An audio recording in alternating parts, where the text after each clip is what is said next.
Brother, మీకు విశ్వాసం ఉందా? ఉంది. Very good. మరి ఎత్తబడే విశ్వాసం ఉందా? ఎత్తబడే విశ్వాసమా? అదేంటి బ్రదర్?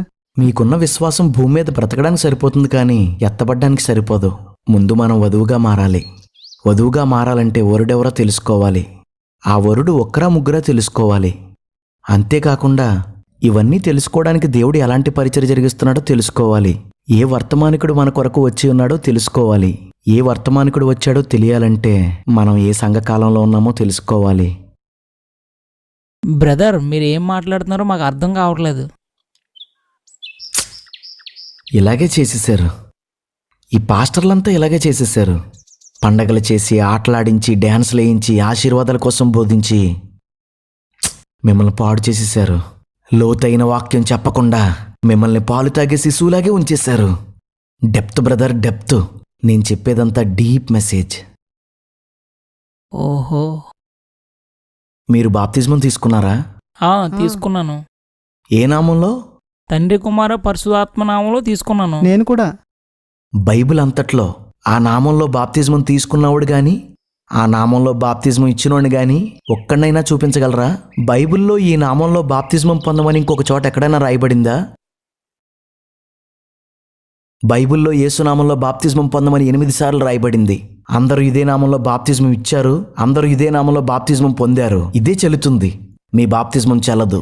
బాబోయ్, మన పరిస్థితి ఏంటంటావు? ఈ మర్మాలన్నీ ఎవరు చెప్పారనుకుంటున్నారు? ఎవరన్నా? దేవుని మర్మాలను పలికిన 7వ దూత, 7వ దూత, అన్యజనుల కొరకు వచ్చిన లవోదికా సంఘదూత, అపోస్తలుల పరిచర్యను పునఃస్థాపించడానికి వచ్చిన సంఘ సంస్కర్త విలియం మ్యారియన్ బ్రెన్హామ్. ఎవరు? William Marion Branham. మీరు? జాన్. మార్క్. ఏంటి చెప్తున్నారు? అద్భుతమైన మర్మాలతో కూడిన లోతైన సంగతులు చెప్తున్నాను. అది కాదు, ఇందాక బ్రెన్హామ్ అని ఏదో అన్నారు. ఈ తరానికి ఆయనే ప్రవక్త. తరానికి ఒకడే ప్రవక్త? అదేంటి, ప్రవచించే వాళ్ళందరూ ప్రవక్తలే కదా? అంటే మామూలుగా ప్రవచించే ప్రవక్తలుంటారు, ఈయన వేరే. నాకు తెలిసినంతవరకు బైబిల్లో 2 రకాల ప్రవక్తలున్నారు. దేవుడు పంపిన ప్రవక్తలు, అబద్ధ ప్రవక్తలు.